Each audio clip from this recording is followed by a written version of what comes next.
Today's daf we're going to be learning is Bava Batra daf Nun Hey. We're going to get started from the bottom of Nun Daled. We were in the middle of discussing this strange case where a person buys land from a Gentile, but because the Gentile acquires things through money, the Gentile has already gotten the money and given up the rights, even though there's no shtar written. But the Jew hasn't acquired rights yet because Jew acquires rights to the land only through a shtar or chazaka. Also through money, but not in a place where generally documents are written. So therefore, the land is actually not owned by the Jew, and it's actually ownerless because the Gentile has already given up rights. Therefore, if a Jew is to come along and do some sort of action on it that would be a chazaka, they would be able to acquire this ownerless property. And such happened in the case with Rav Huna, where he bought land from a Gentile, and then someone else came along and did a chazaka. The case came before Rav Nachman, and Rav Nachman ruled against Rav Huna that the person who came into the kinyan, where the act of acquiring, a chazaka, actually acquired the land, which Rav Huna said to him, which is the end of yesterday's daf, my da'atech, what? You're holding, the Amar Shmuel, you're holding like Shmuel, that nichse ovet chavim harein kemidbar, the land of a Gentile is like a desert, but meaning ownerless, but kol machzik behem zacha, and everybody who does anything can acquire it. Well, if you're holding like Shmuel, so Rav Nachman, you should be ruling like the other ruling of Shmuel. Amar Shmuel lo kana ela makom kashol bilvad, because in his argument with Rav, as we saw yesterday, Shmuel says you only acquire the place where the person hit the ground, hoed in the ground, and the Gentile, the Jew, the other Jew came along, just did it in one small little area. So the rest of the land should be mine. Well, Amar le, to which Rav Nachman answered him in a bit of an ironic way, Ana kishmatich svirali. Well, I actually hold like you in that issue. Okay, it says kishmatim, but it really should be kishmatich, as you said. Amar Rav Huna, Amar Rav, as Rav Huna said the name of Rav. Kevan denikesh b'makosh echad kana kula. Well, Rav Huna, you yourself held like Rav at that issue, so I'm going to rule like you rule in that case, and therefore I'm going to hold like Shmuel in the issue we're discussing here about the Gentiles land. I'm going to rule like Rav there. It sounds similar to what happened in the case in Gittim that we mentioned yesterday, where the woman basically said, what do you mean? You rule like Rav and you rule like Shmuel. That's what Rav Nachman said, and he in fact rubs it in and says, even you hold that way. Shalach Rav Huna bar Avin. Now we get to a different Huna. We're going to have a lot of Hunas today. Rav Huna bar Avin sends the following ruling out. Yisrael shalakach sadeh me'avei kochavim, uba Yisrael acher v'hichzik ba, exactly this halakha. A Jew buys property from a Gentile, and a different Jew comes along and does a chazaka there. We do not remove it from their hands. This, by the way, sounds like, right, they shouldn't ideally go ahead and do that, but if they do, we can't take it out of their hands because, in fact, they created a chazaka. In fact, Rabbi Avin, Rabbi Eli, and all our rabbis, okay, which is usually a bit of an exaggeration, but a lot of our rabbis also hold this way as well. If they believe that it's the rabbis in Eretz Israel who said this. I'm a rabbi, I just want to check that. I think that's what it is. Yeah, all the rabbis in Israel. Okay, say this. Now, I'm a rabbi. Hanei tlat milei. So now Rabba says, although I think it's not Rabba, let me just look at the note. Yeah, some people say it's Rabba. Hanei tlat milei ishtivili Ukvan bar Nechemia reish galuta mishmei Shmuel. He said, I've heard the following three things from Ukvan, the son of Nechemia, who is the reish galuta, the exilarch, who said the following three things in the name of Shmuel. Now, the first one is very famous. Shmuel is known for saying this.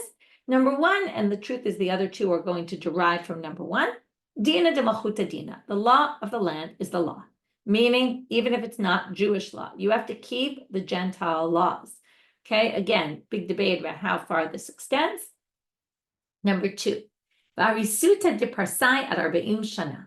Arisim, sharecroppers of the Persians, the ruling of the Gentile ruling is up to 40 years, meaning after 40 years, even if you're a sharecropper, you can actually claim chazaka after 40 years. Now, some people think this is just a sharecropper. Some people think this is anybody. In fact, if you look at the Gimel, it says, now there it's Arisan. Anyway, there are many who think that this actually is all people create a chazaka after 40 years and not after 3 years in the Persian rule. And then there's a big debate about what this means for us. Does that mean if we're Jews living in Gentile land, then we can't create a chazaka after 3 years and say, I've been eating the land for 3 years and therefore it's proof that it's mine. Some people say no, that you still can, because the Gentiles don't get involved between Jews, and that's an interesting thing in and of itself. Like the laws between Jews of who owns what land within the Jewish community, is that for the Gentile authorities to decide about or not? In which case, if it is for them to decide, then we should follow their rules. So some people say even between Jews, that's the rule. Some people say it's just between Jews and Gentiles. Okay, that if a Jew buys a Gentile's property or claims he bought it from the Gentile and he's been there for 40 years, then he can use chazaka to prove it, but not necessarily from a Jew. So there's a deliberation. Okay,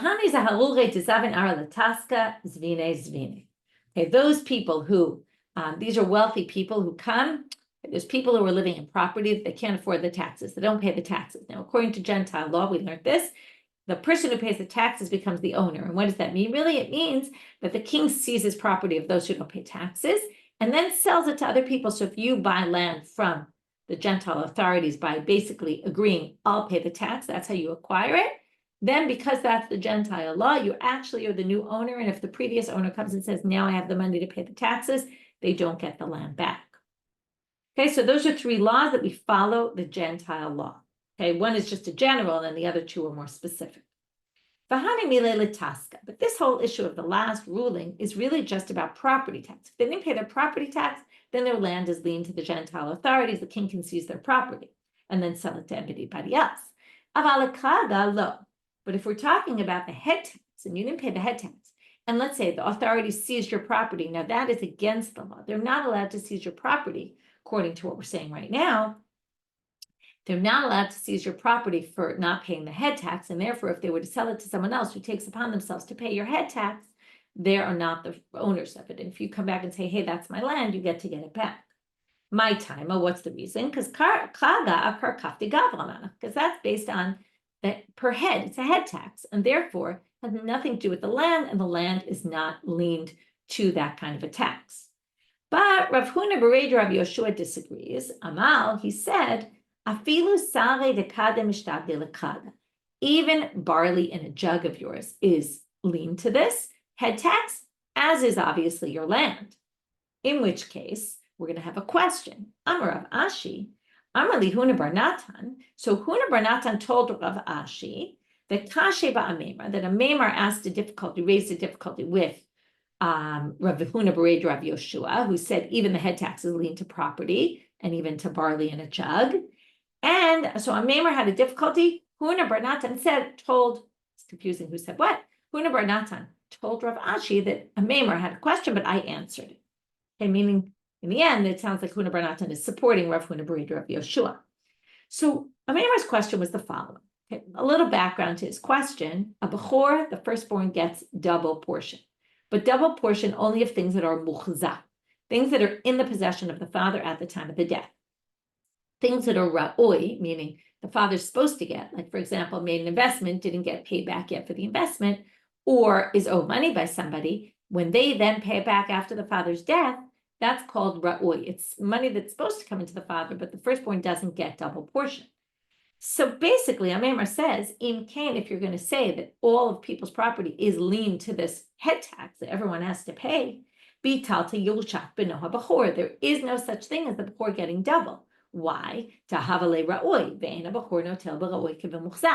Because then all the possessions are really like money that's coming into the father. Why is that? Because if all the property is lien to the government, it's as if the government is the owner. And when you pay the tax, the government will release it to you. So that means you're not really the owner, which means that if the father dies and owes the tax, then basically the firstborn is not going to get double portion of any of it, because it's as if the government owns it and will just return whatever gets returned. So Amemar says, based on what you're saying, Rav Huna Bered Rav Yoshua, that the kraga, if you sell, right, they can seize any property and then sell it to anyone they want, then all your property is basically ra'ui. And that doesn't make any sense, because then there would be no laws of a firstborn getting double portion. So Amar Le, so I said to him, says Huna bar Natan, well, everyone agrees that the property tax, that the land is lien to the property tax. So then you're basically saying there's no pishnayim then for a bechor ever in land, because all of the land is basically lien to the government for the property tax. So you can't say that because then there really will be no bechor. So elamai lach l'meimar. In other words, you are claiming, he says to our meimar, that it's just a problem because of the property tax and the way we're, the Rav Huna bridge of Yeshua is defining property tax, that everything is lien. But you agree with me that also property is lien to property tax, which means then also according to you, there's no bechor ever getting pishnai. So comes Huna Bar Natan and explains the only way to explain it is like this. To yav taska meat. The way you can explain the property tax, according to you, Ameimar, that it's just the property tax, well, you'd have to say there is pishnayim when, if the tax was paid already that year and then the father died. If the father doesn't owe the tax, then nothing's lien until the upcoming year. So, hachanami, you could say the same thing. The yav cargo make. I'll tell you the same thing with the kraga tax, with the head tax. Same thing. I'll answer your difficulty and say, there is bechor pishnayim. Anytime after someone has paid the head tax and then the father dies, then the property is no longer lien. Yeah, so you could say the property is lien, and you could still say that there's pishnayim for a firstborn. I'm a Rav Ashi. Now we continue with Rav Ashi saying things that Huna Bar Natan told him. This one's going to be a little troubling. Amar Huna Bar Natan, Shaltinu l'safar de Rabba. I asked the sofrim, the scribes in Rabba's court, who write out documents. They should be the ones, the experts, to know. And they said, yes, in fact, the halakha is like Rav Huna b'reid Rav Yoshua, who said that all the head tax, if the government were to seize it, if you didn't pay, seized your property, sold it to someone else who agreed to pay the head tax, it would be theirs. Well, Velohi comes Rav Ashi and he says, but this isn't true. Hatam le'ukme milte huda amar. Now, there's two different versions. One version is the literal version that appears here. Huna Bar Natan was only quoting this. It wasn't really true that the Sofrei Hadayanim of Rava said this. No, the scribes never said this. Huna Bar Natan was just bringing this to support his own reading, which is he supported Rav Huna Bar Natan, Rav Huna b'reid Rav Yoshua, and therefore he said this, but it wasn't really the case. Okay, that's hard to imagine. He made something up. Either which way, somebody made something up. So the other version is Hatam le'ukme miltayu huda amar, which is in plural, which means we're talking about the sofrim. The scribes said this because they wanted to support what? They wanted to support all these documents that they had written for people who had bought land by paying the head tax for those who hadn't paid from the gentile authorities, and they wanted to show that they were valid documents that they had written. So they said that this is the halakha in order to support their own documents. So people didn't come to them and say, what? How did you write those documents? They're illegal documents. Anyway, that's an interesting section about somebody kind of not really telling the full story in order to support either what they believed, their ruling, or to support what they had done. The Amar Rav Ashi, another thing Rav Ashi says on a different topic, pardechet. Okay, this is a funny word. It means puri. Okay, it's short for puria duchte. The bed is his place. This is kind of like saying a couch potato. Okay, somebody who sits around and does nothing. Okay, the Rashbam describes him as Adam Batel Mivalacha. He doesn't go to work. Ve-milimud, he doesn't learn. Umiderech eretz, he doesn't interact with people in the world. Okay, almost like a hermit. No, who does nothing with their lives. Misayah mata. Well, they often get exempt from taxes. We're going to see there's two possible reasons where they were exempt from paying the taxes. They have to help the inhabitants of the city. If the government imposes a tax upon every inhabitant in the city, more like we want the city to collect X amount of money, so they have to compensate the city for their exemption. In other words, once they're exempt, everyone else has to pay more. So they have to compensate and say, I know I was exempt, but here I'm giving money to the city. Well, this is only if the people in the city, we're assuming fellow Jews, exempted him. Because they said, we feel bad for you, you're poor, you don't have income, so we'll exempt you. Well, in that case, he has to basically pay his way. It's an unfair exemption. Aval andiski siyata dishmai. This is a bit of a strange answer or comment, which is if the government said, oh, you don't have to pay, we're going to exempt you, the Gentile authorities, not the Jews, then even though the Jews are going to have to pay more because it was a city tax, but still, in that case, we're going to look at it as an act of God, siyata dishmaya. That person was just helped by God. Okay, they're a nebuch and God decided to help them. How did God help them? By having the Gentiles say you're exempt. If the Gentiles exempted them entirely, then they become exempt because it's seen as a hand of God. Okay, why that distinction? It's a good question. It's something to think about. And they just felt like if other Jews are just being nice, that's Jews being nice. If the Gentiles saying you don't have to pay, that's actually looked at as a hand of God, and therefore you're really exempt. Now we're going to deal with a different sugya, back to division of properties. Hametzel, and we're going to have two different versions of what Rabbi Yochanan said. First Rav Asi, then we'll have Ravim. Hametzel v'chatzav mafsikim b'nechsei hager. Metzer is a boundary. We've talked about that before. Or a chatzav. Chatzav is a sea squill. Okay, it's these very tall things that grow, plants, and they often signify a border. So if you have a border with chatzav on the border, growing on the border, or just a regular demarcated border, mafsikim b'nechsei hager. If we have two different properties that were both belonging to this convert, they're ownerless, one right next to the other with a border between them, and someone does a chazaka on one of them, they don't acquire the other. Those are two different properties because there's a boundary. But le'inyan pea'h v'tum'ah lo. But when it comes to pea'h and tum'ah, which are d'oraita issues, right here, it's just sort of division and taking over property. That's all rabbinic. But when it comes to Torah law, we're going to view them not as boundaries, okay? Because these are man-made boundaries that are not as, they are demarcated boundaries, but they're not as significant as other kind of boundaries. And therefore, for Torah law, we're not going to consider these boundaries. Now, what is pea'h and tum'ah? What are we discussing? The Gemara is going to get into that.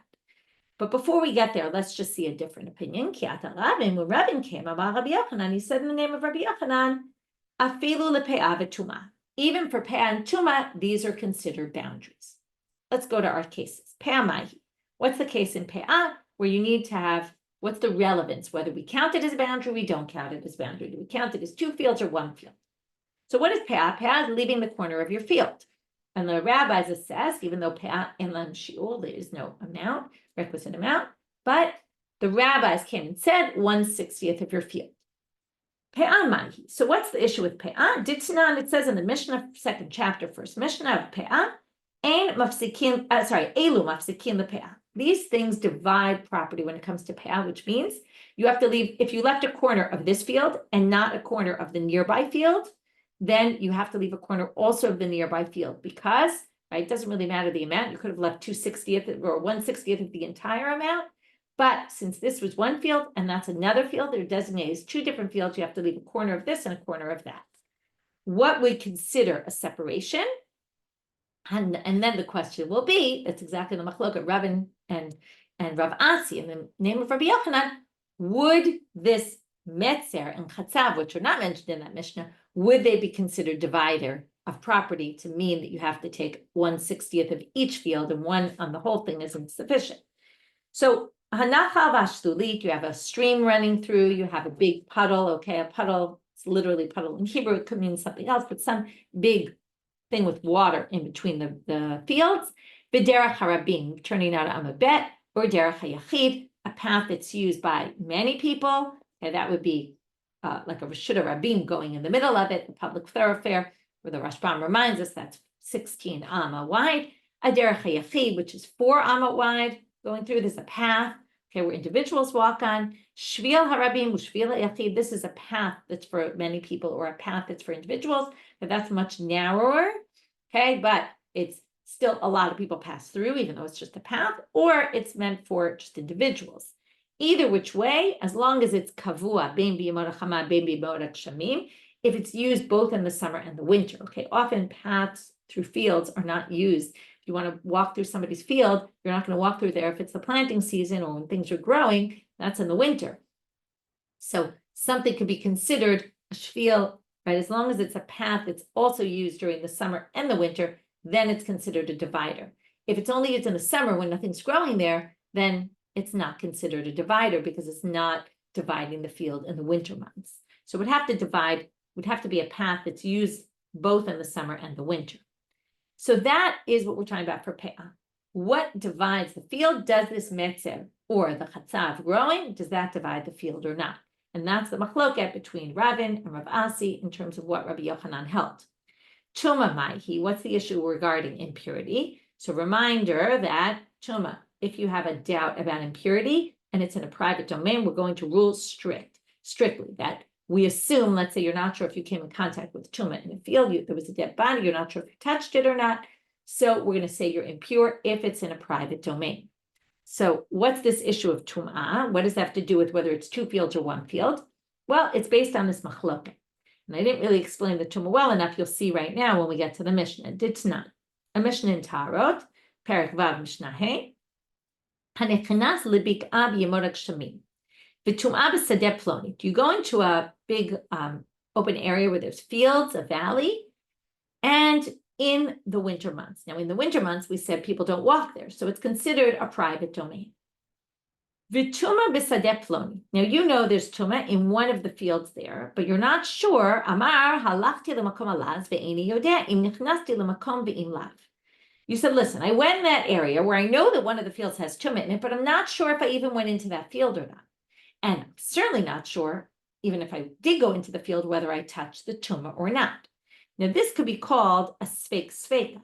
Okay, and there's a debate about how to understand this Gemara, but we're going to go with it Rabbi Eliezer or maybe Rabbi Elazar. There's a debate who it is here. It says in our Gemara Rabbi Eliezer, but perhaps it's Rabbi Elazar, rules mitaher. You're tahor. Why? Because even though it's a suffix tuma case, you're not sure if you were tameh or not in a private domain. However, we're not sure if you even went into the field where there was a dead body.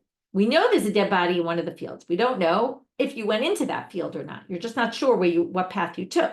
You know there's a field. You know which field it is. You just don't know if you went into that field. And you don't know, even if you went into the field, did you come in contact with the dead body? That's already what we call a sveka, and Rabbi Eliezer holds you're not impure. But chachamim etamim, they say you are impure because either they hold there's no such thing as sveka by tuma. That's a possible way of saying it. Maybe they just view the whole thing as one safek. Did you touch impurity? Did you not touch impurity? It doesn't matter whether you went into the field or not. And that's what we're going to explain right now. Rabbi Eliezer, Shaya Rabbi Eliezer Omer, safek bi'ah tahor, safek magat tuma tameh. Rabbi Eliezer would say if you're not even sure if you went into the field, then you'll be pure. If you're sure you went into the field, you're just not sure if you came in contact with the dead body, then you'll be impure. And therefore, now, what's the issue here? Well, the issue becomes, according to Rabbi Eliezer, if you know you went into the field, well, the question is what's considered the field? What are the borders of the field? If there's two fields with this border of chatzav in between, so if we say chatzav does not constitute a boundary, this is all one big field, and you know you were in that field, and you know that there was tumah in one of them, right? So it's only a question, since you were in the fields installed, ruled as one field, then we're going to have a problem. If we view chatzav as a border, and we know the tumah is on the left side, on the left field, and not the right field, and you went into, you're not sure whether you went into the left or the right, then we have the double suffix, and then you're going to be pure. So that's the issue of whether this divides it for purposes of tumah within the sheet of Rabbi Eliezer. Now we go back to Ravin. Ravin said, if you remember, Ravin said, yes, the metzar and the chatzav are mafsikim, both for ownerless property, right? Basically, we're going to say there's a separation. So if you took ownership rights of one, you didn't gain the other one unless you did a chazaka there also. And yes, for pea'h and tum'ah, we're going to view these as two separate fields. So Rabbi Eliezer is going to say you're tahor if you went and you're not sure which one you went into. And when it comes to pea'h, you're going to have to take pea'h from both because they're two separate fields. But notice what he didn't mention here. Aval Shabbat, lo, but not in terms of halachot Shabbat. Now, what is Shabbat? We don't know yet. We'll learn in a minute. And just like in the other cases, Rava Amar, there's a dissenting opinion here. Afilu le'inyan Shabbat. Even for Shabbat, we're going to view it as a divider. What's the issue here? It's only going to be an issue in the sheet of Rabbi Yossi, which we'll see in a moment. We're talking about carrying. When you carry from, let's say, the public domain to a private domain, you're only going to be liable for carrying on Shabbat and moving from one domain to another if you're carrying something of significance. So, and we're going to talk about, as relates to, if you remember from Shabbat, we discussed a lot about it, bringing a korban chatat. If you did shkaga, you did it unwittingly. Either you didn't know it was Shabbat today, or you didn't know it was forbidden to carry on Shabbat. So you then find out that it was, you have to bring a sacrifice. So, Ditan, hotzi chatzi grogeret l'reshut harabim b'hinicha. B'chazar v'hotzi chatzi grogeret acher. You took half a fig from the Rishut, right? You brought it into the Rishut Rabin and put it down. Then you took another groger and put it down.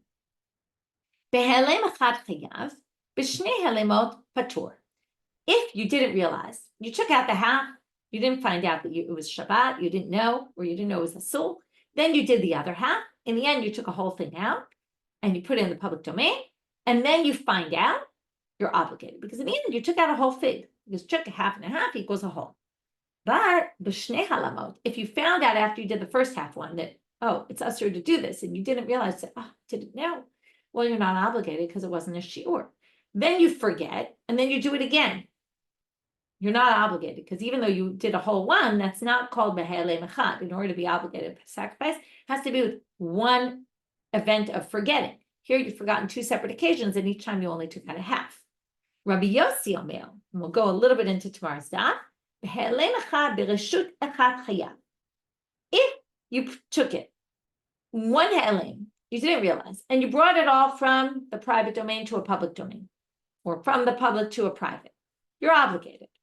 But if you took a half into one private domain, and then you took another half into a different private domain, those two sections are considered separate, and you're not going to be obligated. So now again, the question becomes, how do we divide domains? Is a chatzav enough of a border to say these are two separate domains, and then you won't be obligated your korban chatav? And we're going to continue this topic tomorrow, and we'll end here for now. So what we did today as a review, we started with the buying from an away kochavim and how it becomes ownerless, even though you don't yet have a star. And yet, since you don't have a star, someone else could create a chazaka and acquire the land because it's just ownerless property. We saw some cases where it happened. Rav Huna had that whole discussion. Why are you ruling like Shmuel in this, but not in some other issue? And Rav Nachman basically quotes Rav Huna's own psak to basically not, say, sorry, I don't hold that way. And then we had Rabba really saying these three things about dina de malchuta dina. From that, we got into the whole tax issue. And then we talked about different opinions about the tax and whether it just the property taxes lean to land or even the head taxes lean to land. So different opinions about that and different things said. Then we got to the pardachat, the couch potato, and how they're exempt from taxes, but they have to compensate the people of the city, or maybe not, depending on who exempted them. And then we got to this last part about the metzar and the chatzav, and we saw all different opinions about whether these divide. Number one, for the ownerless property, for having a chazaka on it, for pea'h and tum'ah, and for Shabbat. Okay, and then we discussed what are the issues surrounding each of those topics. For what would you need designation of two different pieces of property? With that, we finish today's daf. Wishing everyone a great day.